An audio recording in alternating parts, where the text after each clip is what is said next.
Já, við settum á vakt í sumar á meðan við svona hægðum aðeins á útsendingunni á Rauðaborðinu á ríkisstjórninni sem að voru skjálftar, jarðhræringar í ríkisstjórninni og settum á vikulega vakt og fengum Sigurjón Magnús Egilsson, blaðamann, bróðir minn, til að koma hingað og taka svona vikulega mælingu á ríkisstjórninni.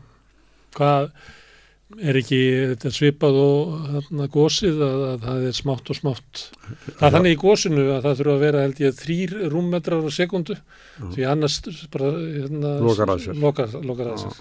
Og við erum kannski í hræringunum í kringu ríkisstjórnum komin í svona 3,5 kannski. Já, eitthvað slags. Já, þetta er að lokast. Og ég sé þetta fyrir mér að þegar Bjarni búin að vera í fríi, bara slaka á vindsænginu á Flórída eitthvað og engar ágjur að þessu. En samt sem áður, sko, þá er þetta svona, sem séu, með sprungur í vegg, sko, og setur bara betra ekki yfir en sprungurna fara ekkert, sko. Þannig að halda því fram að kosningum, sem séu, hægri sinniðu villuköttum, sko, á réttri línu, það verður kannski fyrst bara afgreiðanda, bara þegar þið hættið þessu, og svo svona kannski gerist þetta aftur, eitthvað. Þetta er þarna, þó hann felið það, sko, þá er það samt. Það var tilkynning lok fréttar á RÚV að reynt hafi verið að ná í Bjarna lengi en hann hafði lofað fréttastofunni viðtali eftir helgi og síðan sá ég að Bryndís Haraldsdóttir hún kom fram og sagði að ríkisstjórnin væri ekki að springa tónnin hjá Óla Birni í vikulögum eða hálfsmannarlegum, ég veit ekki alveg hvað það er vikulögum á mokanum var svona á að heldur á því að þetta væri nú ekki að bresta nýtt og þannig að mér finnst svona verið sendt inn svona skilaboð til þess að undirbyggja eitthvað viðtal við Bjarna þar sem hann kemur eftir helgi og segir að samstarfið sé traust á milli flokka. Árangur er mikill. Já, það er mikið fórnað því. Það er inn á xt.is núna úr þessu þarna þjóðmóla eða hvað hérna viðtalinu. Hvað hefur verið duglegir að lækka skatta. Svona þeir eru svona endilega undirbúið allt, svo kemur hann á hvítustyri áskonum frá Flórída, sólbrúnn og sætur og segir þeim bara þegja. Þetta er besti kosturinn. Þetta er besti kosturinn. Já, og hann á ýmislegt þetta er ógert, sko, hann getur ekki hætt á kosningar af Bjarni, það er alveg augljóst. Flokkur með mjög lítið fylgi og hann er í mörgum bara hálfnuðu verkum. Já. Eins og oft er reyndar við menn sem er í vondum málum að þeim finnst alltaf að þurfa að klára eitthvað en oft leiðir það til þess að sko, ástandi bara versnar. Það er mjög skiljanlegt á manni sem er í þessari stöðu það svona gefur á hér og þar að svona vilja ekki skilja við þetta þannig. Heldur ég ætla að hafa allt orðið bara spikk and span og þá hætti ég.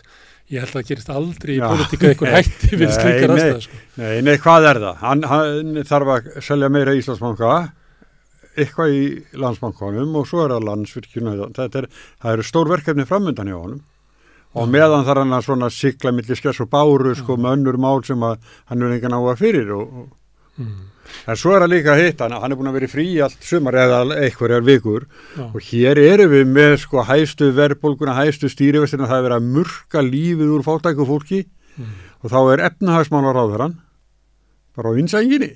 Þetta er ekki bóðið. Þannig að hlýtur nú að vera með símasambandi að náttúrulega yfir sumarið að þá er verið að undirbúa fjárlög. Og þar koma saman sko óskalistarnir úr öllum ráðuneytunum og sumarið er oft sko mikil vinna í fjármálaráðuneytinu. Ef það er ekki mikil vinna þar að þá lendur í ykkur sko stórkostluðu tjóni í haustinu því þá þetta vinda ofan aldrei vitleysunni sko leiðinni þannig ég býst við hans í ykkur það fær 12% á dag allavega. Hvernig gangi? Ég veit ekki hvort hann svariði með eitthvað, kannski er hann bara í frí. Kannski er það, ég veit ekki. En svo er það hérna, finnst mér sko, konurnar í blokkonum, það sagði eins og Svavar Heitin Gesson við mig þegar hann var að tala um Katrínu og Svandísi, að þeim er treystandi konunum í blokkonum, og þær búa hérna í sikuru blokkinni þarna í Vesturbænum. Mannur er allavega að forma gjaldkýrhús félagsins. Katrín var það, ekki landa. Já, lét hún ekki að því þegar hún var... Jú, en ég... Hún var að segja af sér... Það var svona reynsla hennar af rekstri, það var að vera gjaldkýr í húsfélagi. Já, þetta er ábyggilega 12 íbúðir eitthvað. Já, það getur verið erfitt að halda frið á nágrunum. Rúnar heitinn Júl sagði, sko, maður alltaf vanda sig saman hvað hann gerir og líka til þess að maður fyrir út með rusli, sagði hann, sko, og það er svolítið til í þessu, maður alltaf vanda sig, sko. Kannski var hún Hefur góður. áhyggjur af konunum í blokkunum? Ha? Hefur áhyggjur af konunum í blokkunum? Nei. Ég sko, og Jódís Skúladóttir, þingmaður af afki norðausturkjördæmi, hún sagði samstarfsflokkin, sjálfstæðisflokkin, að þeir væri að sulla bara í rasískun drullumóli. Velta sér upp úr honum. Já, velta sér upp úr. Já, og það var svolítið mikið að segja þetta. Þetta er svona, móðgust nokkrir við þetta. Þeir eru sérstaklega móðgunarkjarnir í Varhöll og þeir eru muna svona. Já. Það getur tekið með áratugi að fenna yfir svona hluti. Já. Þeir hafa svo sem lengi haldi lista yfir fólk, sko. Já. Og við báðir erum á þeim lista núna til dæmis. Jódís, hún skoraði ekki með þessu. Í þeirra huga. Nei, en kannski sagðum bara nákvæmlega sem henni fannst og hún hugsaði. Og það sem allir sjá að gerast. Já, ég veit það, hún hefði kjarkinn, sko. Hún hefði kjarkinn. En aftur, sko, Katrín, hún tóku sér svolítið bara svona létt þessu læti hérna í þessum hægri sinni villiköttum. Hún sagði, þetta er bara innanflósmáli á þeim, ég ætla ekki að blanda mér í þetta. En talaði svo sem ekki þegar mann rétt sko, stjórnarsamstarfi sem slíkt. En svo kom það bara að fá framsókn í gæraði fyrir dag. Tröst umboð. Já, það var að Hvað finnst þér svoleiðis að framsóknarflokkur eitthvað 17, eitthvað, 8 eða 9, ég man ekki? Já. Næstu 80%. Já. En er að mærast núna með 8 og 9. Já. Er það ekki þannig er það þannig í pólitík að þú færði ykkur að þingmenn og það er umboðið þitt, alveg sama þótt að sko aðferðin þegar þú ert að stjórna valdi því að þessi augljóst að sko meirinn helmingurinn af þeim sem að kusu þig hafa yfirgefið þig. Ertu það ennþá með umboð? Nei, það finnst mér ekki, sko. Það er sko, þingliðið er eitt en kjósendurinn er náttúrulega mikið merkilegri. Og ef að það er þannig að í skoðanakönnun eftir skoðanakönnun að þá mælast jafnvel með sko 50% fall í fylgi að þá finnst mér umboð var að veikjast mjög mikið. Allavega þetta tvennt spila saman, kannski áttu ekki að hlaupa eftir öllum skoðanakönnunum og þú hefur eitthvað umboð út úr kjörklufunum og kostningin er náttúrulega aðal skoðanakönnunum en í lýðræðis samfélagi að þá má ætlast til þess að stjórnvöld stjórn í takt við líðin eða gengur fram að almenningi þá er það náttúrulega lýðræðislega hegðun. Já, það finnst mér, er það ekki? Þetta er þeir voru reyndar ekki kosin út af það man engin út af hvað þeir voru kosin annað en bara ekki best að kjósa framsókn. Þeir voru kosin út af það. Það var aldrei flokkur verið kosið út af minna tilefni. Nei, en þannig að sko kannski skuldaði kjósendum ekki neitt. Nei. Mér veit ekki. Þetta er ekki fyrsta sem að Framsókn er að tjá sig í þessum deilum. Þú kallar alltaf týndabannið og það er alltaf í fréttum verið að tala um þessi ágreiningum milli VG og Sjálfstæðisflokksins og það bara gleymist að þú veist að meiri sig að meldaði fyrir sig býtu með hvorum mundi Framsóknarflokkur standa. Ég held að það sé klárt í Hvalamálinu að þeir eru Sjálfstæðisflokksmegin. Bara sagan segir það sko. Að Framsókn færi nú frekar með Sjálfstæðisflokknum held ég. Er það ekki? Þetta er mjög hægri sinnaður Framsóknarflokkur. Já. Þetta er líkara í Framsóknarflokki Halldórs Ásgeirssonar en Steingríms. Já, nema hvað að Halldór var ólmur í Evrópusambandi. Að því undaskildur, sko. Að þá, já. Það var aðri tíma náttúrulega, þá var til dæmis auglýsingar til með Bjarna Benediktssyni sem sagði raun af upptaka evru. Já. Sem nú stundu fyrir á flug aftur. Já, mynda þeirri auglýsingu. Eins og margir aðrir. Það var svona stemming þá að við værum á leiðina inn. Það var óhjákvæmilegur svona ferðalag tímans. Síðan hefur náttúrulega bara margt breyst í Evrópu. Já. Og í huga Bjarna kannski. Já. Sjálfstæðisflokkurinn fylgdi mikið íhaldsmönnum sem að urðu alltaf meira og meira skeptískir gagnvart Evrópusambandinu undir Cameron. Svo að hann hefði ekki viljað að fara út en hann hleypti í gang þessari kosningu sem endaði með Brexit. Þannig að sömuleyti hefur sko Sjálfstæðisflokkur Bjarna færst fjær Evrópu heldur en ekki. Já. Fylgt þessum svona hægri jaðarflokkum á meðan að kannski svona megin ströms hægrið í Evrópu. Kristilegi demókratar á meginlandinu og íhaldsflokkarnir á Norðurlöndunum. Þeir eru ekki skeptískir gagnvart Evrópusambandinu. Já, þetta er sko vitum við svo sem ekki hvað þetta er mikil breyting, hvað Bjarni myndi mikið með þessu sem að sagði raunaf leiðið upptöku evru. Við vitum svo sem ekki hvað myndi mikið að því. En hann gaf það út samt, sko. Já, og þeir voru með á stefnu sinni að það er kosið hvort það ætti að sækja hvort þetta sækja það var það svona stefnan, en svo með því að draga umsvonum tilbaka þá brautu raunlega gegn því og það var til þess að Evrópumennirnir gengu úr flokknum viðreisnarmennirnir. Já, þetta er sko þetta er 2009 er þessi stóri merkilegi landsfundur Framsóknarflokksins þegar að Sigmundur Davíð er kjörinn til forystu og þar var afgreitt á þeim fundi og þá var líka Sigurður Ingi stíga sín fyrstu spor í landsmálum og þar var sem sagt samþykkt að ætti að sækjum umsókn að Evrópusambandinu en reyndar segja þeir þessir þegar ég tala við á eins og Sigmund Davíð að skilirinn hafi verið svo strönga þegar hafi frekar verið óskætti því að Evrópusambandi gengi Framsóknarflokkinn yfir í skakkfiska efnahagsveið. Herðu, en ég ætla ekki að því að ég vil langa að tala Sjálfstæðisflokkinn aðeins meira. Þú birtir upp úr grein sem að Sigríður Andersen skrifaði í Moggann. Hún er eina villikottunum. Já, og það sem hún er að segja þarna reyndar, sko, að hún segir að útlendingamálin hafi bara verið eins og bara slanga sem skrúa frá og enginn heldum mendan slöngunni, leið og hún hætti. Já, það eru að klúðra þessu, það verið alveg augljóst, það eru að gera eitthvað í varðandi aukningu flóttamanna frá Venezuela, það verið leið alveg fyrir, en enginn gert neitt. Og það er Þórdís Kolbrún, Áslaug Arna og Jón Gunnarsson sem að hún og svo svona Guðrún sest í þennan núna sem er þá 50 dómsmálaráðherra Sjálfstæðisflokksins á ákaflega skömmum tíma. Hvað er langt síðan Sigríður hætti með það ekki? Jú, 2019. Sko það sem ég var að hugsa hún var frá 2018 eða var hún 2018. Það eru svona villikettir í Sjálfstæðisflokknum sem að stundum voru kallaðir fúludeildin og Sigríður Andersen tilrið því svolítið. Þar fyrir utan er náttúrulega Brynjar Níelsson, Haraldur Benediktsson, Páll sem var fyrsti þingmaður Suðurlandskjördæmis og er núna formaður bæjarstjórnar í Vestmannaeyjum. Já, Páll nokkuð Magnússon. Kollegi okkar.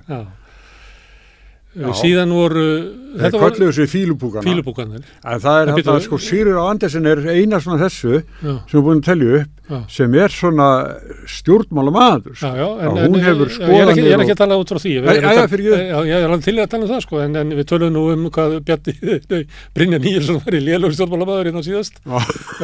Haraldur og Páll og svo kannski Ásmundur Friðriksson svona aðeins sem maður myndi halda þessu svona. Ef þú skoðar hver eru þau svona örlög þeirra sem að settu þessu upp á móti Bjarna Benediktssyni úr þessum ranni, þá náttúrulega Sigríður tapaði prófkjöri, Brynjar tapaði prófkjöri. Já, hún varð að segja af sér svo líka. Já, varð að segja af sér, var ekki varinn af flokknum, hvernig þessu vill orða það. Sjálfstæðismenn úr þessum ranni líta svo á að raunverulega hafi Bjarni svikið hana með því að láta undan kröfu Katrínar Jakobsdóttur að hún yrði að víkja.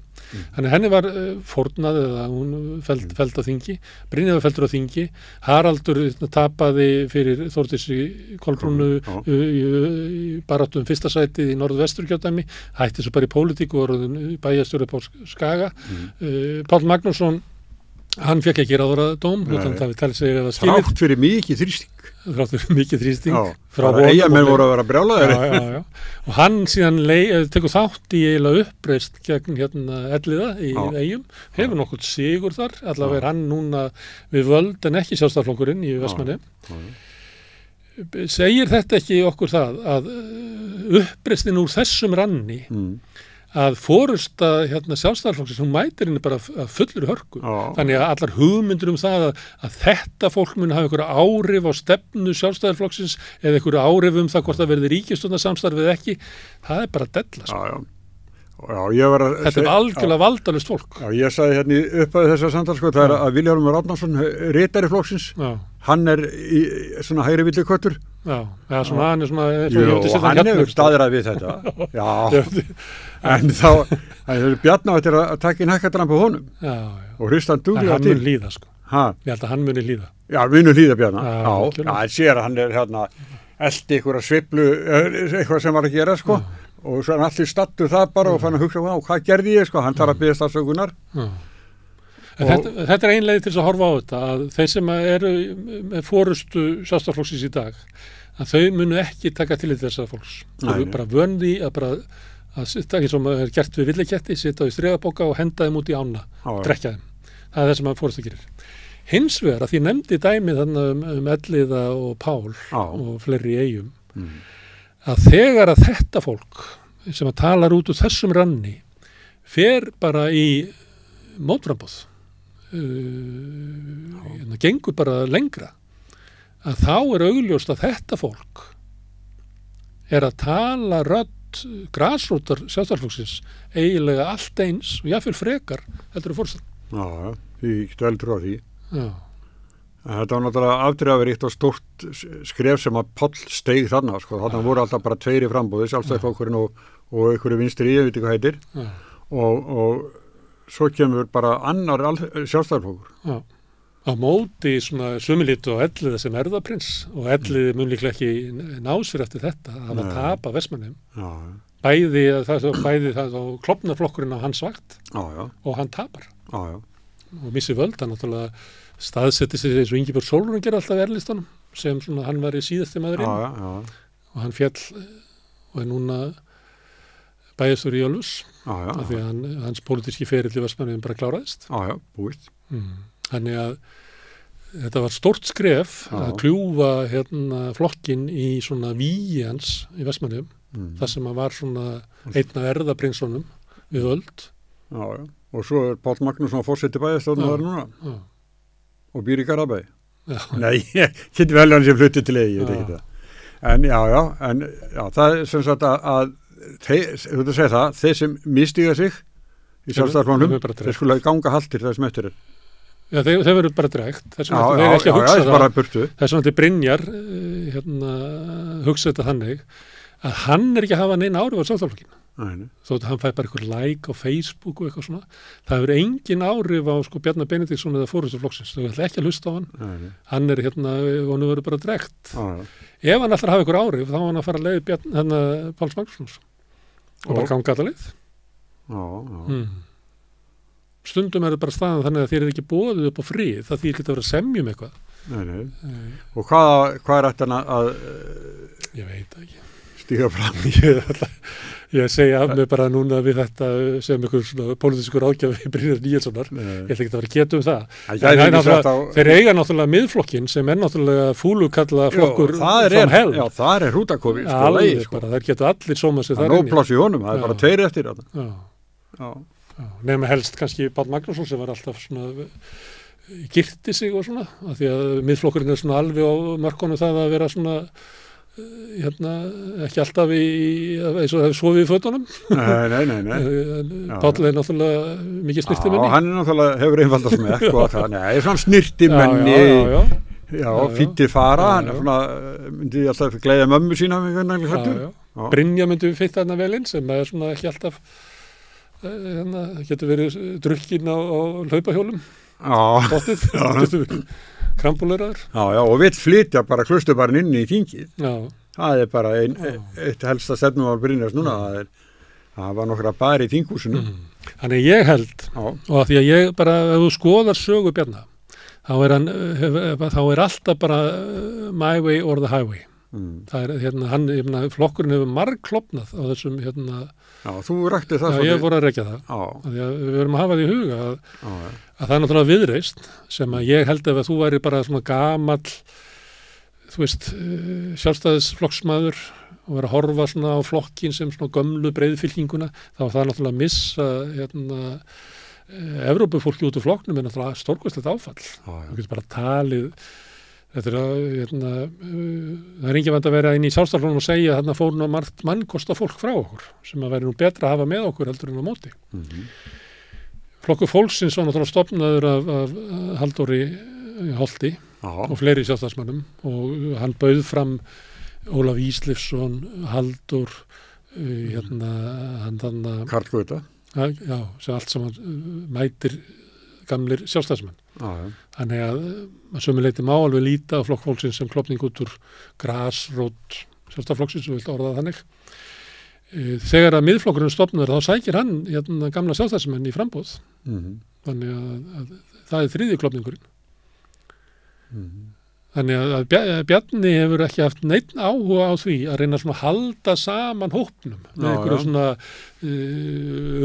þú veist, kannski það að gera Jón Gunnarsson að ráðherra var svona tilraun til þess að friða villikettina og fúlukallana af því að Jón Gunnarsson er náttúrulega hluta af þeim en hann gerði það bara í 8 mánuði sko.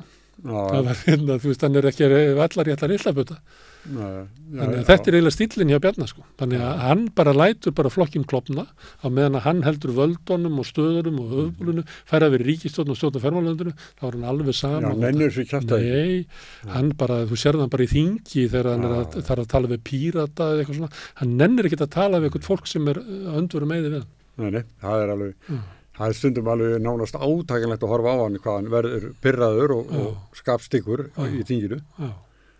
Getur ekki að hafa, sko, sá sem að hemja sér þar, reyndar hefur ýmislegt gerst þarna svo sem eins og menni svo Steingrímur og Sigfússon og svona sem hafa mér sagði hvað, Lambdan ekki? Nei, ekki. Sló til Geir Haarde ekki? Já. Og kallaði Davíð eitthvað druslu eitthvað nefnum. Nei, en það, já. Ég held að þetta sé rétt hjá þér, að þessir menn sko, þeir eru búnir með alla sína pólitísku innistæði. Þarna, sem var kannski ekki sterk, sko. Nei. Og það sem ég held að gerist eftir viðtalið, nú ætlum við að fara að spá, því við erum alltaf í því, við erum að spá líftíma líftíma. Ég spái að viðtalið við Bjarna einhvers staðar í næstu viku, að svona, þetta er bara svona og auðvitað er þetta ólíki flokkar og bla bla bla en þetta er bara besti kostuninni, við erum alveg gríðalum árangri og það verður að hækka lánsæfismati og bara týnir einhvern anskota til, reynir aldrei fram að segja þessu hæstu laun í heimi. Ég veit ekki hvort að þetta tekið eftir að ég ber stundu saman sko lágmarkslaun í Sviss og Íslandi. En lágmarkslaun í Sviss eru held ég 610 skall á mánuði. Og ég nota líka svona hvað þú getur keypt marga tómata og mikið af vatni og fleira í samanverðinum. Og þetta er bara frálegt að alltaf fram að hérna séu hæstu laun í heimi. En hann mun tíma eitthvað svona til og reyna bara að sannfæra sitt fólk eða nógu mikið af sínu fólki að við förum bara í gegnum þennan vetur og svo náttúrulega koma kostningar og þá verðum við tilbúin, þá skilum við hérna, erum búin að ná niður verðbólgunni og við erum búin að gera þetta og við erum búin að gera hitt og við erum búin að gera þetta og þetta og hitt og þetta og þá munum það fólk kjósa okkur. Já, þið eru endurkjörin, elskandar. Fáið 4 ári viðbót alltaf. Ekki allir að taka sens á því að vera 4 ári í stjórnarandstöðu. Ég held að þetta verði erindið. Og þá kemur að því, með villikettina, hvort að þeir láti þetta yfir sig ganga. Sigurður Andersen að vera búið að henda henni í ána, Brynjar Níelsson búin að henda honum í ána, Halldór Benediktsson búin að henda honum í ána, Páll Magnússon búin að henda honum í ána. Hvort að þau metið þessi þannig að þeirra pólitíska framtíð, eða þeirra vist sé best. Það er best fyrir þau að vera í vist hjá Bjarna sem að hýrðir ekki á þau, tekur ekki til til þeirra og gefur þeim, þú veist þegar allir er búin að fá að borða þá fá þau ekkert á diskinn. Ég held að þetta verði, ef fólk ætlar að horfa á eitthvað í ágúst, svona upp á miðjum ágúst, þá er að horfa á villikettina. Já, og þannig að þeir leiti að þeir vilja halda áfram í pólitík að þeir leiti þá til Sigmundar Davíðs. Eða, það er náttúrulega, ég veit ekki alveg hvernig fundaröðin hans, Arnars Þórs Jónssonar verður, en hann er búin að boða það og það er einhverju með honum í þessu, einhverjir fullveldir sinnar inn í sjálfstæðisflokknum sem að telja að þessi bókun þarna 35 sem að er svona auðveldari umbreytinga og samþyttum Evrópusambandsins inn í íslensk lög að þetta sé bara svík sjálfstæðisflokkurinn. Jón Steinar segir að það standist ekki stjórnarskrá. Já, það er nú eitt svona fólkufellin. Og stundum er náttúrulega Davíð, stundum inn í þessum hópi með fólkufellin. Já. Og þannig með sömu afstöðu, útlendingamálum. Hann er með sömu afstöðu í kvalamálinu. Þannig hann er að mörguleiti sko söpuð róli. Já. Þetta er bara svona kallaklifi. Já. Þá spurningin, Arnar Þór nú öflugum aður til þess að leiða þetta? Ég þekki hann ekki, ég lesið sko, mest af því sem hann skrifar. Ég held ekki. Nei. En svo fer sko, það fer náttúrulega mikið eftir fóringjálum, en einn sem svona leiðir svona, en við vitum svo mikið hverju eru með honum. Nei. Kannski það einhver rótgrónir sem að eiga sitt fylgjarninni, ég veit það ekki.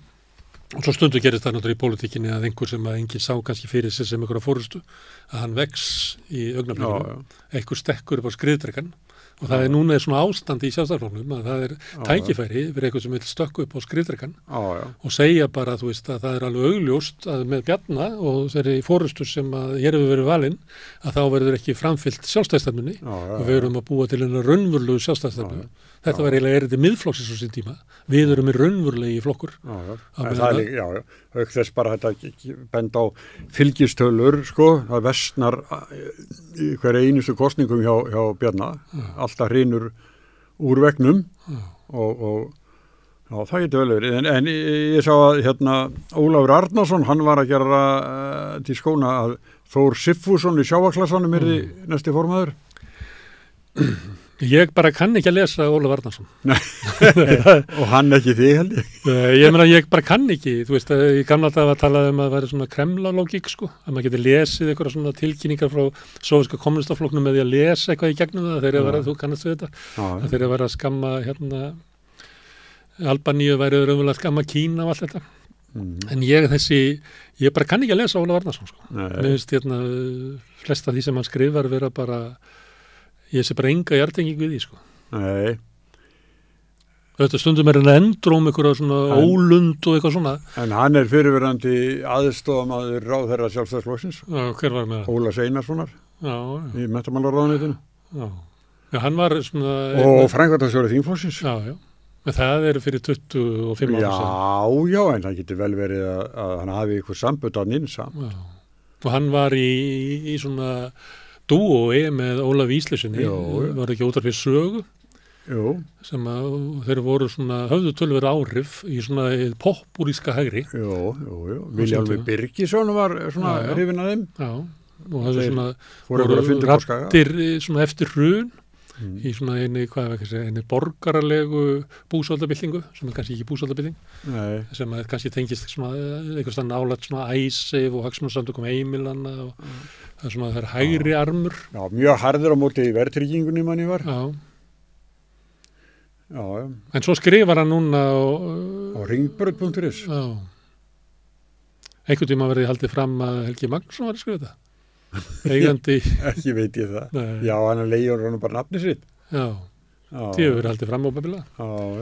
En ég var bara hann hefur skrifað margt misjöndu þig. Hann er lítill stundismæðinn. Já. Ég saði eins og við hann það sem hún skrifar ástabriðin til bróðum eins og það var svo vandræðalegt. Já.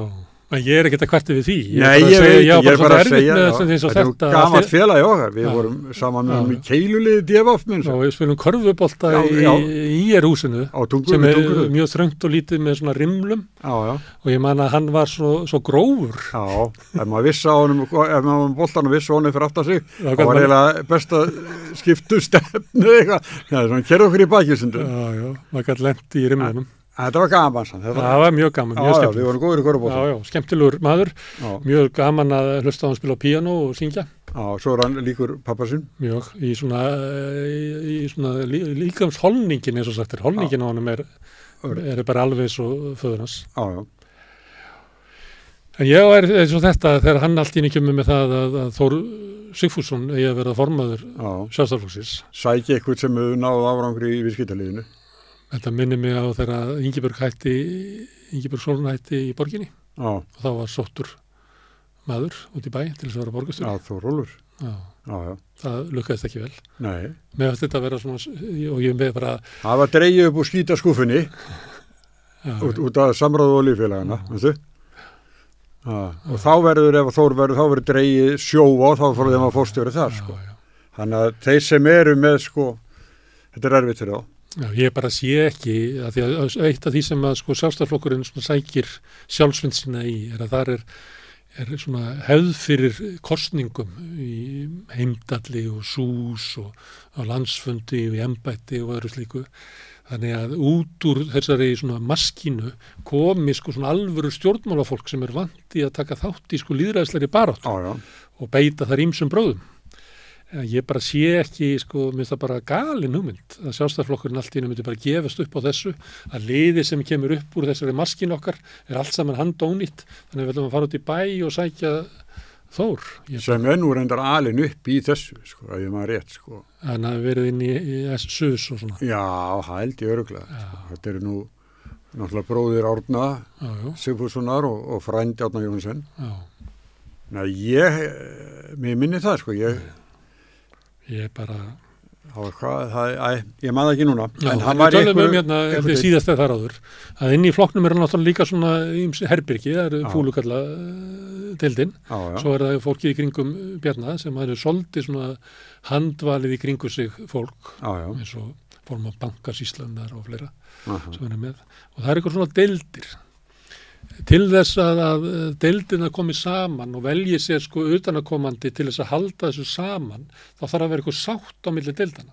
Ég held að það sé ekki í Sjálfstæðisflokknum. Ég held að alla deildinar eru til í að vinna hina. Og við sáum það til dæmis í formannskjörinu, við sáum það í viðbröð, bæði í prófkjörinu í Reykjavík og ekki síður sko viðbröðum Guðlaugar Þórs, hvernig hann túlkaði sigur sinn.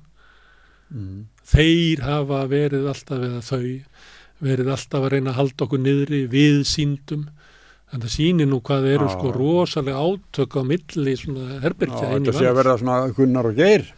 Það það, búið að vera lengi. Já, ekki eins og opinbert sko. Nei, mannst ekki eftir ræðunni það sem hann var hás að fagna með fylgjendur sínu þegar hann vann prófkjöru við Áslaugu Örnu sem að Bjarni Benediktsson stöddi, lengt og ljóst. Þá tala hann einmitt í þessum að þau hefðu verið að reyna að halda þeim niðri. Svolítið svona þessi, eins og ég var að reyna að segja á þann, að við erum raunverulegi Sjálfstæðisflokkurinn. Þannig að, þetta fína kenningar á þér. Já, ég held að þetta sé ekki, ég held að ríkisstjórnin muni koma bara eftir helgi. Að ríkisstjórnin hefur það bara gott. Já, kannski var Lilja bara að stela glæfn með að segja tröst umboð. Það er ekki nefastu það. Menn að ringja sín á milli og þetta er línan sem á að vera. Bjarni búin að senda Bryndísi og fleiri svona út á völlin að svona draga úr þessu til þess að þegar hann komi þá sé þetta eiginlega orðin hlutur. Kannski er Lilja að tjófstarta þessu sko, til að vera vissum hún segir þetta fyrst. Bjarni kemur ekki fyrir á mánudaginn en hún segir þetta á þriðjudegi miðvikudegi. Já, það reyndar mánudagur næsti er frítag Vestlamanna, en það kemur ekki þá. Nei, kannski til landsins, en ég held að þetta sé bara búið að semja þetta. Við höfum tröstumboð. Já, og það að með að senda fólk svona út og brjóta ísinn er til þess að þegar hann mætir í settið á RÚV, að það fá hann svona spurningar, en er það ekki bara best, Bjarni minn, að við höldum bara áfram. Verði þannig spurningar sko, í staðin fyrir að verði gengið á hann sko veikleikana í stjórnarsamstarfinu. Það sé hálfpartin orðin hlutur. Þegar, að því að þú nú satt að söndum áður, hérna, ég var þingfréttamaður og þá ég svona, eins og skoðanakannan er núna, eða færu þannig og Sjálfstæðisflokkurinn er að fara út úr þingflokksherberginu sínu, sem hann er búin að hafa sko alla tíð sko. Er það þannig að hann er ekki út? Já, Framsókn þurfti að fara úr græna herbygginu og eru konin þangað aftur núna náttúrulega. En þetta er sko, það get ekki sko, ef að Samfylkingin kannski með 5 fleiri þingmenn eitthvað. Sko þeir eru bara með 6 núna. Þeir regnaði upp í 21 þingmann eitthvað. Já, ef myndi aukast þá er ekki möguleiki að það kemist fyrir í þeirra þingflokksherbyggi og Sjálfstæðisflokkurinn kemist fyrir þar. Það er náttúrulega á að opna nýja byggingu Alþingis núna í haust eða ekki? Ég veit það ekki. Þannig á móti ráðsum. Já, það er að byggja hana. Ég held að einhvern tímann fyrir einhverju mánuði síðan heyrði ég að það væri bara, þetta bara komið haust. Þannig ég býst við að allir þingflokkarnir farið þá úr. Já, þannig að, og hvað ætlar þá að gera á þinghúsið? Það bara móttöku erlendar gesta, ég veit ekki það. Ég veit ekki hvernig hugsa þetta. Mér finnst alveg fáránlega stór bygging hérna. Já. Svo er þetta líka hvað gerist í miðbænum þegar þingið flyttur úr hérna, sínu byggingum við Austurstræti yfir í sína byggingu, Landsbankinn yfir í sína, þannig að kosin meira og minna bara draugabær. Já. Það er einhver núna vilja breyta húsunum við Austurstræti sko, í litlar íbúðir, gera svalir út á Austurvöllin. Já. Það las ég stærð, sko. Ég sá mér það teikninga þessu. Svo talað að það verði ráðuneyti sett inn í Landsbankahúsið, líklega forsætisráðuneytið. Já, Steingrímur Hermannsson, einhvern tímann voru spjalla eins og gerði stundu við okkur blaðamennina. Þá var hann að tala að sko, hérna, Landsbókasafni, sko, það var að flytja úr því, sko. Það yrði flott fyrir forsætisráðuneytið. Góði fundarsalir hitt einhver einu sinni í viku á blaðamannafundum og svona, þá var hann bara, þetta var ekkert formlegt, sko, en hann sá þetta, en Landsbankahús ekkert síðra svo sem. Nei. Það var gert þarna, Landsbókasafnið var gert upp í tíð Davíðs Oddssonar. Já. Og það má sjá það var með ákveðin stíl. Hann gerði það líka fyrir utan ráðherrabústaðinn. Það sem svo sérakrein fyrir ráðherrabíla. Þetta eiginlega hans svona framlag fyrir utan ráðhúsið, sem hann var aldrei ánægð með ráðhúsið, hann var svo rosalega ánægð með Perluna. Já, en hann satt ekkert sem borgarstjóri í ráðhúsinu. Nei. Hann náði því ekki. Sko. Nei, en hann hefur sagt síðar að hann hefði þóttið ljótthús en ekki andmælti, þar sem hann taldi það bara ekki vera sitt hlutverk. En hann var mjög hrifinn af Perlunni. En við erum nú að draga þetta svolítið út í svona byggingasögu. Já. Það er rétt, sko. En það sem hefur gerst undanferðið verið að tala um húsnæðismálin að ríkisstjórnarfundin eru fluttir yfir í ráðherrabústaðinn. Já. Þeir eru ekki lengur inn í forsætisráðuneytinu. Nei, var það átti að gera eitthvað tímabundi meðan eitthvað? Já, það er bara verið fest í sessi. Það finnst mér svolítið kjánalegt, sko. Að vera með fundina þar? Já, með svona stort stökk, sko, að fara úr þessu gamla húsi, sko, með fundina. 2000? Já, stjórnarráðshúsinu. Þetta er stjórnarráðshúsið, sko. 2000? Það er að svona virða söguna svolítið. Ég sá að einu stundu gerist að svona gamla fréttir frá þér á miðvinni fara á flug aftur og það fóru ein frétt á flug. Já, síðan 2020. 2020 hvað hérna hefur fjölgað mikið starfsfólkinu hjá Katrínu Jakobsdóttur. Já. Þetta er alveg ævintýralegt, ég er búin að gleyma þessu. Svo kemur þetta þarna upp bara. Já. Og kemur fram á hverju ári að sko mesta fjölgunin er alltaf í forsætisráðuneytinu. Já, en þetta er þarna, nú sjálfstæðismaður sem að ég er að vitni í þarna, það er skrifið það, sko, en þetta er alveg óheyrilega mikið. Og hvað, 13, nei, ég maður ekki, hvað marga aðstofmynd, þetta er alveg, ja, fólk getur lesið, það er bara miðjan.is, það er svo frétt sem er mest lesið þessar dagana, síðan 2020, sígilt. Herðu, en hvað er við stallið með þessa sumarsögu okkar ríkisstjórnina? Var þetta bara einhver svona taugatitringur? Ekki okkur. Nei. Við höfum gaman að þessu. Já, og við höfum alveg, held ég, það sem við höfum sagt í hverju viku, við höfum svona gengið eftir vikun og eftir, eins og þetta við vorum eiginlega búin að segja að sko Brynjar hefði ekki, var ekki með einn ítökun í Sjálfstæðisflokknum. Það er ástæðan að vera að taka of mikið marka á hans ólund og ég held að það sé að ganga eftir. Hann fjall bara maðurinn. Já. En hann var nálægt að vera ráður á sínu tíma gáða því. Já. Og bara hann, Sigurbjörn Magnússon, pappi Áslaugar Örnu, hringdi í Bjarna og sagði, hann er stjórnarformaður Árvakus, hringdi í hann og sagði, dóttir mín verður ráðura? Yes, sir. Áslaugar Örna sagði sjálf frá þessu. Hann þetta er eitt flipur. En þá var búið ákveða að Brynjar í dómsmálaráðherra. Og þá segir hann nefnilega í þessu viðtali þarna að Bjarni hafi ekki sem sagt virt þarna yfirburða þekkingu. Sína. Yfirburða. Ekki reynslu mína, heldur bara yfirburða þekkingu. Það var náttúrulega, hann er reyndari lögfræðingur heldur en Áslaugar Örna. Já, lögmaður, já, líka. Já, formaður lögfræðingarfélagsins. En maður segir kannski ekki svona yfirburða þekkingu. Það er oftar að menn er í veikri stöðu, þá verður það svona gunnsalega sjálfhælnir. Já, setja á sín húa játnina aðeins og reyna að ógna það er enginn sem er að hæla manni, þannig að maður verður að gera það sjálfur. Já. En Er þetta spáin okkar að þessi mál munu settlast í næstu viku? Bjarni tuskar fólki sitt til. Já. Og eins og þú segir, dæmir sanna að þetta fólk á sér ekki viðreisn á vonina fólksins. Ég held ekki, sko. Nei. Og þá erum við að fara yfir í þingvetur. Það kemur fram, kemur í september, þá kemur þing saman og þá verður skellt á okkur fjárlagafrumvarpi sem að mun líklega fela í sér sko töluverða niðurskurð. Já. Miskunnarlausan. Já.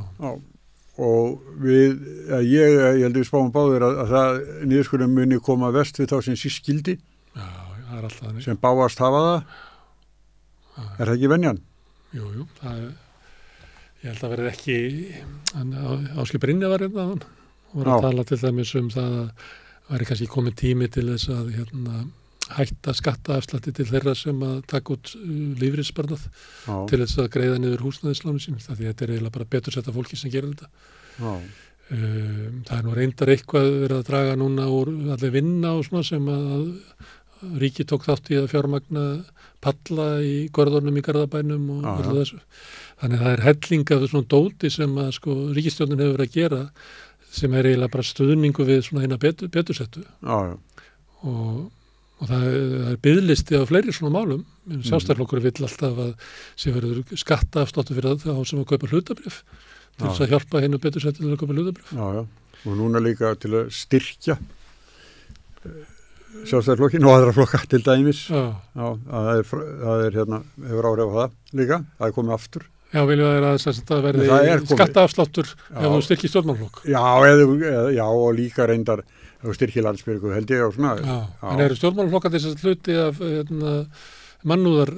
Já, eða ekki, ég held það. Ég veit ekki. Nei, ég held það. Já. En já. Þannig að hann vil gera það, en það fyrir rosalega tóðanar að sko að hér gildi sömu reglur og Norðurlöndunum að flokkar fái styrk til þess að stunda stjórnmálastarfsemi. Jafnvel þó svo þeir ná ekki kjör á þing. Þeir ruglist alltaf þetta saman, þegar ef hann er kjörin á þing, þá fara alveg kommu af styrkjum sko fyrir að vera á þingi. Þannig að styrkinni til stjórnmálaflokkar er ekki til þess að geta rekið þingflokkin, heldur þetta til þess að reka stjórnmálaflokk. Já. Þetta fyrir tögunarum, hann er kannski leggjaði til einhverja lækkun á þessu. Já, til hinnaflokkana sem er á þingi. Já, kannski. Ég held ekki samt, en ég held að ná ekki í gegn, sko. Nei. En það er náttúrulega þetta, sko, þessi umræða sem var til að því að, sko, það var með við 2,5%, sósíalistaflokkurinn fekk vel það og það er sannlega, sko, af því að þessi flokkur er þetta frambóð. Það var áður, var ekki flokkur heimilan eða eitthvað? Flokkur fólksins fór yfir þetta og flokkur heimilana og þar voru einhverju menn sem voru með kennitöluna og fóru út í Brasilíu og horfa á fótboltamót fyrir peningin. Ríkispenningin. Það er hvort það getið fyrir þessu þá. Nei. Það er sósíalistaflokkurinn fór það. Það er bara leiða því, sko.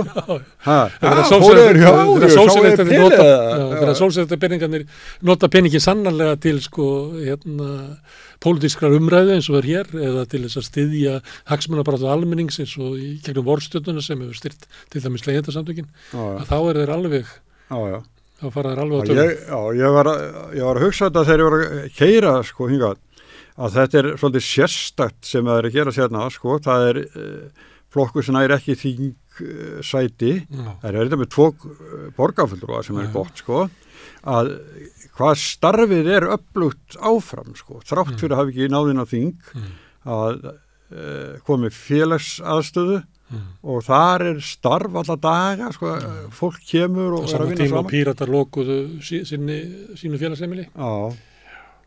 Sem ekki styrt á? Ég veit ekki. Að tuðið minka? Já, ég held að það sé kannski hluti að þessu. Stundum grasrót getur verið erfið fyrir forystuflokka. Hlusta á tuðið úr grasrótinni. Það er svona viljað að býta það af sér. En þú vinnur fyrir marga þá eru þeir misjafnir þessi mörgu sko. En að því að Bjarni er að tuða yfir því að sósíalistarnir fái styrk eins og aðrir stjórnmálaflokkar. Hann vill að sósíalistar fá ekki styrk, bara aðrir. Að það er annað sem er athyglisvert að hann getur stundum sem er kvörtun hans yfir sko kjördæmakerfinu. og þú þekkir það að hann svo pirraður yfir því að það sé ekki einhverju 2 flokkar sem að geta myndið ríkisstjórn og þessi orðið svo flókið og bara allt og mikið af flokkum inn á þingi, kraðak og svona, þú veist það vegi bara að vera ég og kannski 2 aðrir eitthvað svona tónnin í honum og núna hann hefur talað þetta svona undan fyrir 3-4 ár að kjördæma breytingin 1999 hafi verið mistök sem var að sko sameina það var Vesturland, Vestfirðir og Norðurland, Vestra og hann vil bakka út úr þessu og ástæðan náttúrulega svo að segjum að vera bara 2 og 3 menn í hverju kjördæmi að þá myndi sko staða Sjálfstæðisflokksins styrkja og það veri erfiðara fyrir framboð eins og miðflokkin eða flokk fólksins sem að náði sko þingmönnum inn í öll kjördæmi að gera það. Flokk fólksins gera það. Já, að það var eiginlega ómögulegt eftir þetta. Og hann að tala, og ég vil velta fyrir mér að hann alltaf að tala þetta. Við hvernig alltaf segja að tala? Því að ég get ekki séð að sko hini flokkarnir séu saman honum. Nei, en svo kemur alltaf fram sko að eins og núna að miðað við kjörfylgi, þá Sjálfstæðisflokkurinn og Framsóknarflokkurinn, þessi flokkar með einu manni og mikill. Út á regnideilunni, hvernig þessu deilt út. Og þetta kemur fram eftir einustu kostningar. Þau fekkur náttúrulega 38% 2013. Nei, 38 þingmenn, þessi 2 flokkar. 2013 fyrir sko bara rétt slefuðu yfir 50% sko. Þannig að það er í gennum tíðina að þessi flokkar oft fengi sko miklu fleiri sko þingmenn heldur að þjóðin vill skaffa þeim sko. Já. Og þetta er aldrei lagast. Nei, og hann vill ganga lengra, búa til einhvern kerfi, þannig að þó svo að enginn kjósi mig lengur, þó svo að flokkurinn klofni og og ég get ekki haldið honum saman og fylgi dalar ennþá meira, þá vil ég einhvern veginn breyta kerfinu, þannig að ég fái sko fleiri þingmenn. Þetta er, en ég bara er velta fyrir mér að því hann er alltaf að tala þetta. Við hvernig er hann að tala? Heldur að Katrín Jakobsdóttir eða Sigurður Ingi takja undir þetta? Kannski Sigurður Ingi. En heldur þetta ekki borin von að þessi 2 flokkar nái meiri hluta á þingi? Jú. Það mun aldrei gerast aftur. Jú. Ég heiti Krata daginn sem voru að segja að það veri svo ósangjart að tíð eða eitthvað væri að alltaf gera því skóna að Kristrún ætla að mynda ríkisstjórn með Bjarna til kosningar. Ég segi, ég hef aldrei sagt þetta en þetta virðist eitthvað að fara í töðunar á þeim, það er eitthvað sem er að stríða þeim með þessu. Þetta er náttúrulega, ef þú tekur bara með hverjum hefur samfylkingin eða alþýðuflokkurinn mynda ríkisstjórn, þá var það síðast með VG, þar áður Sjálfstæðisflokknum. Ég meina það er bara, það er ekki hægt að ætla til þess að fólk sé bara með gullfiskaminni og muni ekki neitt. Nei. En svo er það kannski svona breyttur flokk, þetta er nú ekki sami flokkur alltaf, þetta er náttúrulega stefnir á bíli mjög mikla breytingar í samfélkingunni. Ég held að vilji, eins og við höfum talað vilji Kristrún að sé að mæta eiginlega bara með nýtt sett af fólki. Og ég held að hennar metnaði sé það að stilla upp einhverju sem að fólk getur svona séð fyrir sér svona ráðherralið. Þannig að talandi að sækja fólk svona annars staðar að, ég held að það sé mikil vinna inn í samfélkingunni að gera það. Og það áttur að koma í ljós síðast að það var gert í þessu skrýtna, það sem að Kristrún kom meðal annars inn. Ég man ekki hvað það kölluðu þetta. Það var eitthvað svona dönsk, ég man ekki hvað það var eitthvað svona, það sem var fyrst var kanna svona vilji flokksmanna og svo var eitthvað svona lið sem ákvaða þetta bara og það var til þess að geta komið nýju blóði inn vegna þess að það var í nógu gott fyrir og þú manst eftir að það voru nokkri sem að gengur flokknum og þannig að það er ekki alltaf sem að svona gengur upp. Til dæmis þegar Blair náði völdum að hann áðan völdum með að gera samkomulag við höfuð andstæðingsinn formanskjörið. Þú veist, það er ekki alltaf þannig að sá sem að vinnur komi bara að mæta allir með nýtt lið. Það get gefið að það, sko, þú er alltaf frið í flokknum, en auðvitað er það þannig að þú skilar inn bara 28% fylgi í skoðanakönnunum, þá er allir bara í rosa stuði, sko. En svo dunkar það niður og fer niður í 21 og 19 og þá náttúrulega rís upp allar raddirnar og segja að Kristrún hafi klúðrað þessu.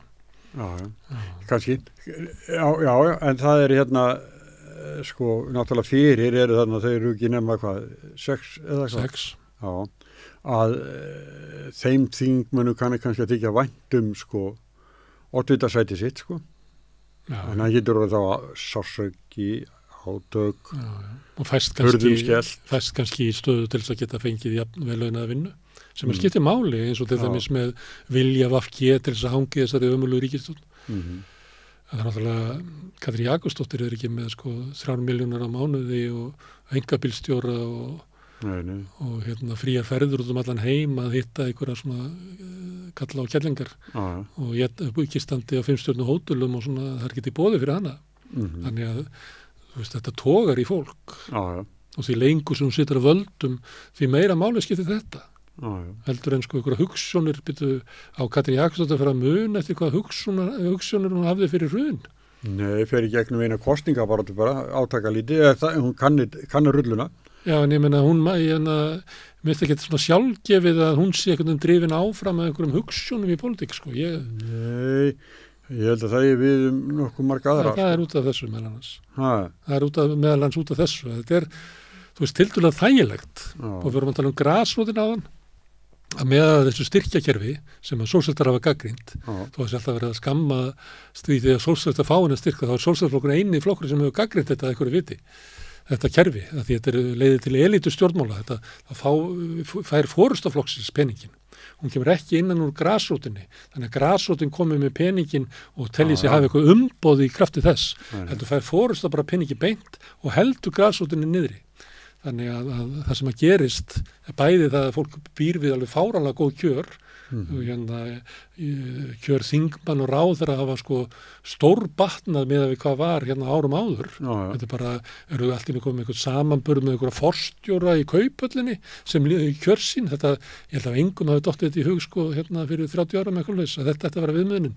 Heldur að vera viðmiðunin það bara að þingmaður væri kannski með laun eins og yfirkennari eða kannski skólastjóri.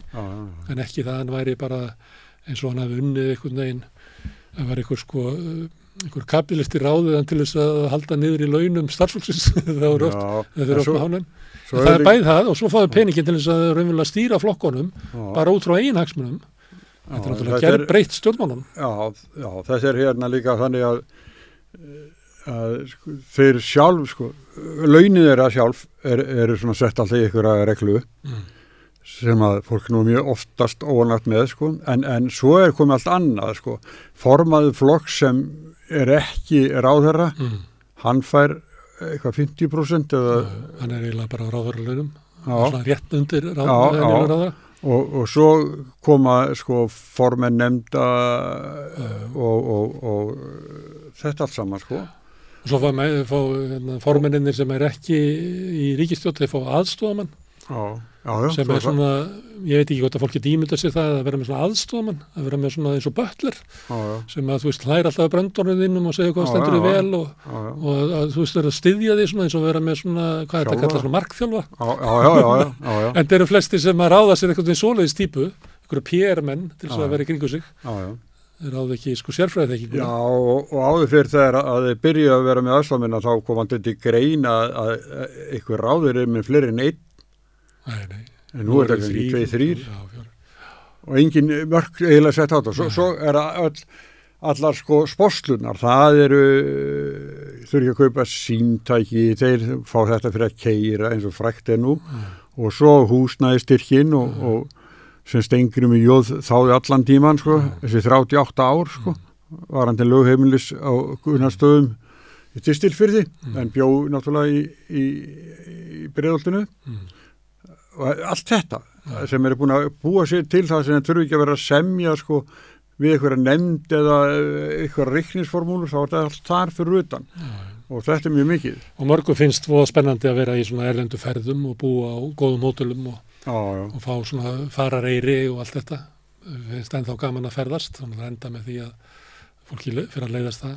En það var til dæmis á svona yngri þingmönnum að það var ekki mjög gott að komast í utanríkismálanefnd af því að því fylgir yfirleitt mikið af svona kosningaeftirliti getur farið til Kazakstan eða eitthvað sem myndur aldrei detti að kaupa þér sjálfur með það til eða Túnis eða eitthvað og þannig að það var mikil ásókn og svona hvað við segja svona karrierstjórnmálafólki að komast inn í eitthvað svona dæmi eða að vera hluti af einhverju Evrópuráðinu eða eitthvað staðar þar í kring. Þetta er, því miður er bara allt og lítið rætt þetta, að þetta er náttúrulega vandamál í samfélagi að þeir sem er að taka ákvarðanir fyrir almenning lifa alltaf við aðstæður sem er alltaf ólíkar í kjörum almennings. Já. Og ég og samt blaðamanni gerðum þegar ég var ritstjóri á mannlífi tímaritinu, að þá gerðum við þessi leynifélög þingmanna þegar fór í prófkjörinn, þá stofnuður áhugamannafélög sjálfan sig sem er ekki skattskyld og þau er ekki framtalsskyld eða nokkuð nátt, sko. Og þetta var alveg, við komumst yfir mörg félög, sko, frá mörgum stjórnmálamönnum og það var allt alveg syngjandi vitlaust, sko. Þeir voru svo urðu reiðir, sko, þingmenninni urðu reiðir, sko. Og að þarna voru búin að þá er til, þú getur stofna áhugamannafélag eitthvað og það er ekki með bara áhugamannafélag sem ég og þú kannski stofnum eitthvað, eða eins og þeir gerðu, sko. Og þá þurftu þeir geta að gefa upp. Þeir þurfa að gefa upp til Ríkisendurskoðunar sem sett uppgjör á prófkjörsbaráttu. Já, kannski er það vegna þessar skrifa okkar, ég veit ekki. Maybe. Í Bandaríkjunum fara menn fram hjá þessu og þá segjum að þú væri með eitthvað reikning í þínu prófkjöri, þess að þú ert að reyna að fella Ásmund Einar í Reykjavík og þá gefur þú upp svona. En síðan er stofnun að sko áhuga fólk framgang Sigurjóns Magnúsar og þá er getur það verið að standa í sínum eigin svona auglýsingum sem er ekki sko, sem er ekki sko, ég hef viðurkennt þessa samtíkt þessa auglýsingu, kemur ekki í lokin. Þetta er bara eitthvað sem er bara haft til hliðar og þar eru sko gríðalegi peningar sem að þannig að í Bandaríkjunum er náttúrulega stjórnmálin ónýtt út af peningum. Það er bara ónýtt og munu aldrei bara komast í lag. Nei, sjáu það nú bara í hvernig spilast úr þar, sko. En þetta hefur haft áhrif hér og því miður að þá held ég að það hefur nú bara verið sósíalistar sem hefur verið að benda á þetta, hversu neikvæð áhrif þetta hefur á stjórnmálin. En Sjálfstæðisflokkurinn svaraði því eins og það séu sko sósíalistarnir sem hafi fundið upp styrkið til stjórnmálaflokka. Meðan þeir taka sko milljarða úr opinberum sjóðum á hverju kjörtímabili. En þá hvert það er mikið yfir því að peningunum sem að fara til. Þetta er óráðsía í þessu. Alveg hryllileg. En nú eru við sko, það eru 8 flokkar á þingi. Finnst það mikið? Finnst það kraðak?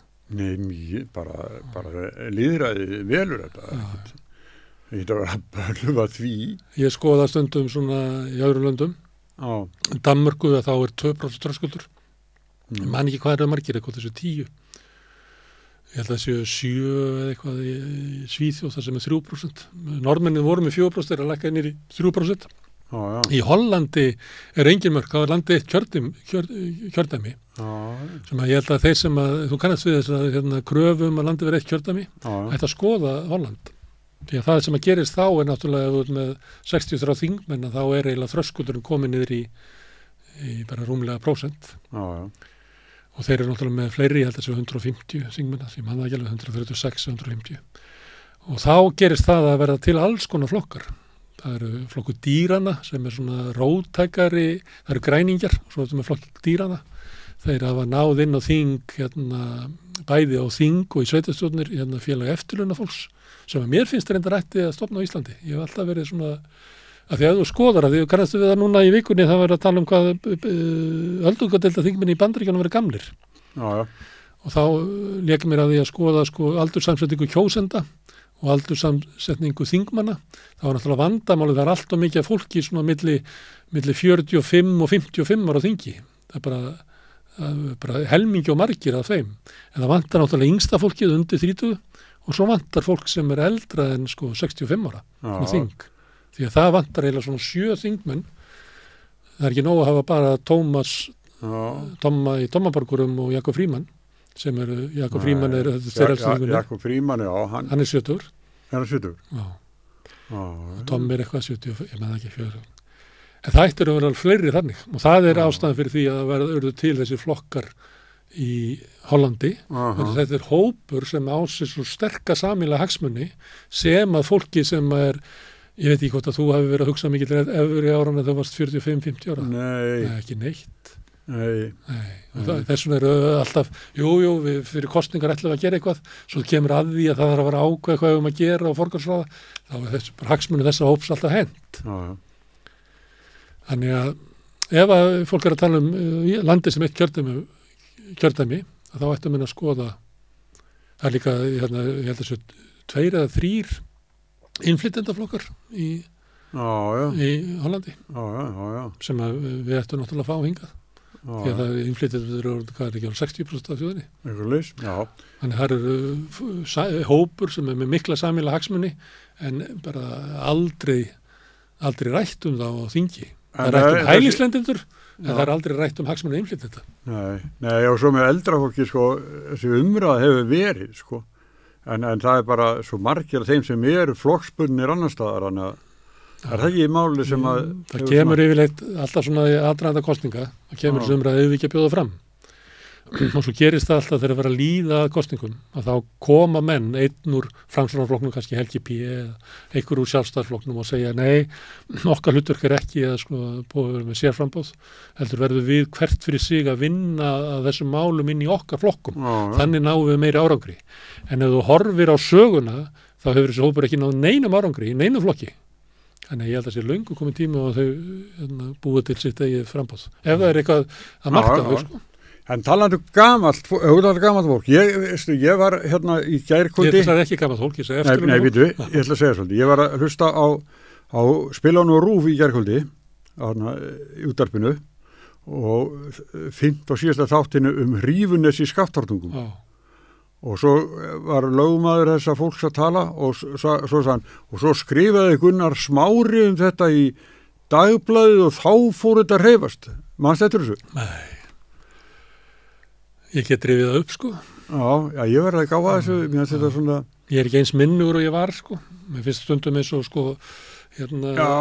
liftarinn á vöruhúsinu, hann er ekki alveg, hann þarf að hugsa aðeins til þess að vita hvort þetta sé í gangi C eða D. En ég skal rifið þetta upp. Ég ætlaði að fara að hlusta á hana þátt, að ég heyrði verið að hæla þessu. Þetta er mjög góð þættir, mjög góð þættir. Svona rannsóknarblaðmennska bara, og upprifja niður og mjög fínt, Og ég sem sagt, þá kom þetta hérna, þetta var næst síðasta þættinum held ég sem kom. Þetta er náttúrulega svona þegar maður er blaðamaður og þá verður maður að skrifa samtíma söguna jafnóðum. Og það náttúrulega væri eitthvað skrítið ef það væri að vera að rifja upp síðustu 30-40 árin. Það rekist ekki á eitthvað sem maður hefur verið að skrifa. Já. Nei, bara þetta var svona, þetta er mjög góðið þættir, það er mjög góðir og merkilegir. En íslensk pólitík? Við erum eiginlega komin á það, Íslandum springur ekki. Ólundar fólki þarna verður bara ákveða sig, hvort þetta gangi inn í miðflokkin eða stofna nýja flokk, eða bara éta það sem út í frís, það verður það sem þeim er í boði. Þau hafa engin áhrif á stefnu Sjálfstæðisflokksins nema bara að gera og þá þurfa menn í mismunandi herbergjum að þá þurfa fúlukallarnir og Guðlaugs Þórsliðið að gera sameiginlega uppreisn sem að klikkaði að ég held að fúlukallarnir hafi kosið Bjarna síðast af því þau gátu ekki Guðlaugi að taka einhverja fórustu af sem ég held að allir geti séð núna að þetta hefði verið bara fín andlis uppflytting fyrir Sjálfstæðisflokkinn að hafa Guðlaug Þór tíma, að það geta að vera að setja til eiliðan hans. Þorsteinn var ekki svo lengi á sínum tíma, það er þetta skipt út aftur. En ég held að menn sjáum svolítið eftir því að hafa ekki notað tækifærið og losast yfir Bjarna.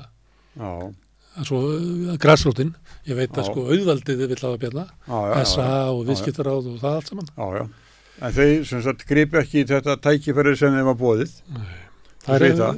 Framsóknar eru þeir með Ég er það ekki svipuð tíma.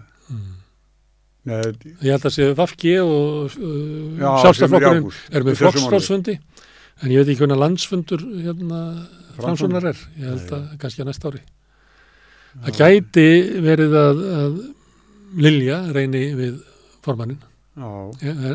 Metnaðurinn stendur til þess. Það eftir komið ljós hvernig staðan verður Ásmundi eftir þetta lömbið þagnadæmi. Það er örugglega skektan aðeins, Þetta er ekki góðar vikur fyrir hann að sækja fram. En hann hefur ekkert, svara þessu nema eitthvað þetta er ekki rétt eitthvað svona. Nei. Svo hefur hann líka sko svona metnaður hann til að taka við formennskuna er svona duldari heldur en Lilju. Lilja er bara í þessu svona pólitík á meðan að þú nefndir Áslaugu Örnu. Það var sömuleyti Ásmundur Einar og Áslaugu Arna svona svipaðir stjórnmálamenn. Gera svolítið mikið upp og byggja upp svona eigin ímynd. Já. Svona bara út í almannaríminu. Og bara svona á samskiptamiðlum og kannski ekki jafn augljóst að þau séu að sækja einhver stildi ekki metorð inn í flokkunum. Þannig að það er erfitt aftur að segja hvað Ásmundur Einar ætla sér. Já, en hann er náttúrulega, sko, hann er svona rannsóldi á byrjunarreit, sko. Þetta mál náttúrulega hlýtur að hafa, sko, skemmt fyrir honum. Já. Hann að staða hans er ekki eins góð og var áður. Já, líka því að hann er ekki að skila neinu lengur. Nei. Hann vann kosningarsígur, hann átti stóra hluti í kosningarsígur í þingkosningunum og hann held ég að átt töluverðan þátt í sigri Framsóknarflokksins í Reykjavík. Þessi svona forleikur að vera svona nútímalegri útgáfa af Framsóknarflokki hafi sko hjálpað til. Og svo held ég að hann hefði líka bara verið sko stutt Einar mikið. Ég sá Einar stundum svona að labba í bænum að ég bý hann í miðbæ. Á þessu tímabili þegar hann var svona í frambúði. Já, mann ekki átt að það voru 3 eða 4 mánuður og hann var alltaf með svona tann í síman og ég hugsa alltaf þannig er hann nú með ýmist með Ásmund Einar eða Sigurð Inga í eyranu. Því að þegar þú ert í svona pólitík svo kemur eitthvað svona nýliði inn þá held ég að það sé svona mannlegt að því að finnst eins og þú er að ala hann upp. Ég fann alltaf til með Einar að hafa svona marga í eyranu sem alltaf að segja hann til. Margar ágjafa með eitthvað ráð sem hann hafði enga trú á. Já, en svo má vel vera að það hafi bara verið konan hans að segja hann að kaupa fiskibólur, sko. En mér fannst það svona holninginum á honum, hann væri að kapna yfir svona ofmikið að ráðum, sko. Já, frá þessum teimur. Já. Því einhvern veginn verður þú að hafa sjálfur svona næði til að hugsa. En svo talandi það er hann er að vera borgarstjóri eða ekki? Jú, bara í Áslug. Já. Þá heldur það að verið mikil breyting? Nei. Hvað verður dag? Hann náttúrulega hann er kannski að fara yfir í landsmálin. Heldur að Kristrún vilji fá hann? Já. Hann þykir klókur stjórnmálamaður, það er að geta svona tjasla saman, hann tapar öllum kosningum, en hann einhvern veginn heldur alltaf áfram, hann er svona svipað Bjarni. Já, heldur alltaf völdum. Já, ég heldur hún vilja fá hann. Heldur það ekki? Ég veit ekki. Hann neytur ekki mikill persónufylgi. Þegar þau spurt svona afstöðu til hans, að þá kemur hann ekki vel út. Hann nær svona rétt rúmlega fylgi síns flokks sem að miða við svona stöðu það að vera borgarstjóri í Reykjavík. Hefur alltaf verið svona alltaf verið svona líklegt til vinsælda, sko. Merkilegt embætti. Já, ég held reyndar ekki, sko. Nei, ég sagði þetta einu síðan, þetta var svona það var forsætisráðherra, þingflokksformaður og svo borgarstjórinn í Reykjavík. Þetta voru svona pólitísk. Sjálfstæðisflokkurinn. Já, ég held ég svona minni æsku bara að það hafi verið, sko, og hásaðist hann, kom borgarstjórinn síðast, sagði við breytum því, hann tóku svo bara létt, sko, en þetta á að vera, sko, var mjög merkilegt, þetta er 10. ríkinu, sko. En það sem hefur breyst frá því að til þess þegar Davíð var borgarstjóri, að þá var hann formaður pólitíkurinnar og hann var líka æðsti embættismaðurinn. Þannig að þegar hann hélt fund þá sátu sko allir sviðstjórarnir og voru undir menn hans. Þegar R-listinn byrjaði að þá þurfti að skipta völdum milli flokkana og þá var þessi staða borgarstjórans breytt. Þannig að það voru ráðin sem að réðu sviðstjóran eða voru yfirmenn sviðstjórans og inn í ráðunum þannig að þetta var líkar eins og ríkisstjórn. Þannig ef að þú varst formaður velferðarráðs að þá varst þú að vinna með sviðstjóra velferðarráðs en borgarstjórinn hann var að það geti við sviðstjóra að gera. Þannig að þetta er náttúrulega rosaleg breyting þannig að svona völd borgarstjórans þess að reka borgina þau eru bara ekki svipri á sjón og kannski En það ástæðan fyrir því að það ekki sópað og það ekki reynt sorpið og það ekki mokað og þannig að borgin alveg sko afspyrnur illa rekið sko rekstrafélag. Og ég held að ástæðan fyrir því liggur í svona stjórnkerfinu. Fjarlæðinni. Já, stjórnkerfinu sem var búið til fyrst og fremst til þess að skipta völdum að milli flokkana sem voru í R-listanum. Þannig ég skil ekki akkur ekki búið að breyta þessu tilbaka aftur. Þetta er ótrúlega vittlust kerfi og þetta á að reka borgina það sem einn sko forstjóri eða framkvæmdastjóri og sem með sína framkvæmdastjórn sem að reka borgina. Það er að tala þetta upp af í R-listans að þá Alfred Þorsteinsson, hann valdi rétt maður.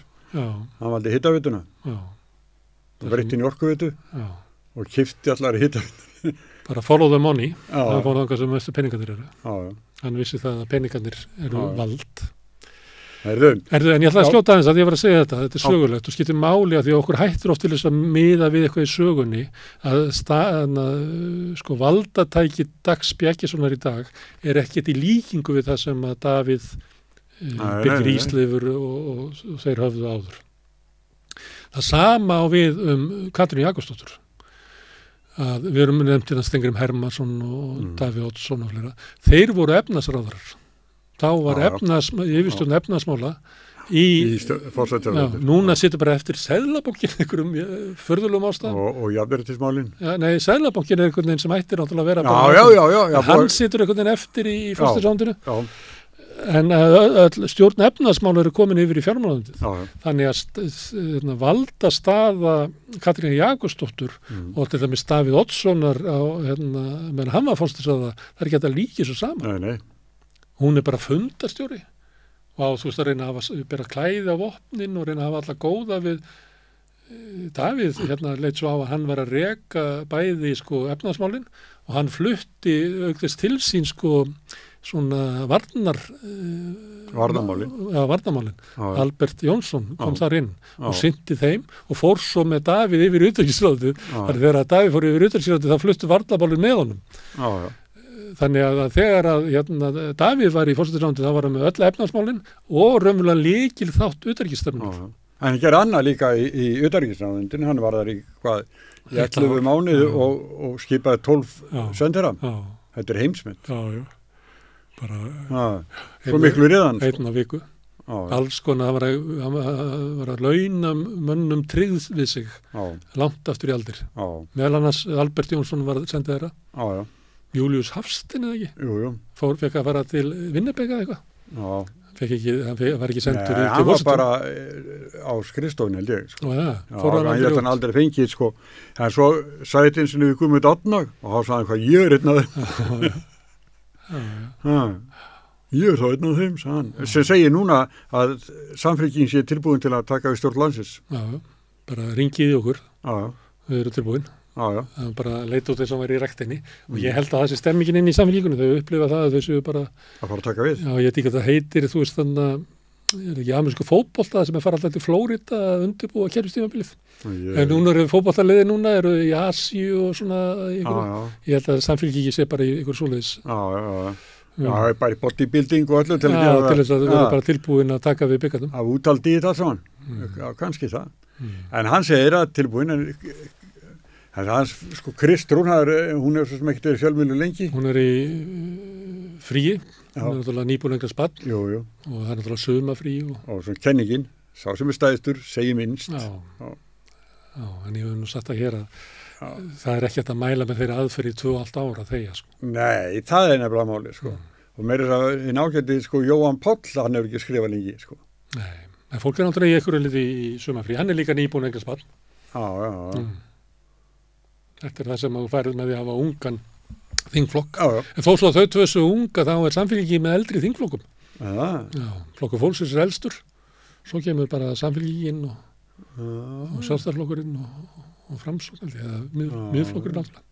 Þetta er svolítið merkilegt. Já, þau eru það gömul þarna. Pírata væntanlega yngstir. Já. Herðu, það er gaman og svona. Já, herðu. Þá látum við þetta gott þetta. Er það ekki að sinni? Við segjum fólki bara að halda út í sveitir landsins og halda upp á Vestmannaeyjum helgina. Ríkisstjórnin er ekki að vera að springa helgina. Nei, það missir ekki einu þó að bara slökkva á útvarpinu og símum. Já, bara njóti helgarinnar. Já. Kæra þakkir Sigurður Magnús og hlustendur góðir. Þetta síðasti þátturinn núna fyrir Verslunarhelgi. Við sjáumst eftir Verslunarhelgi og þá keyrum við upp samstöðuna hægt og bítandi og setjum hana á full blast miðjan ágúst. Sjáumst þá.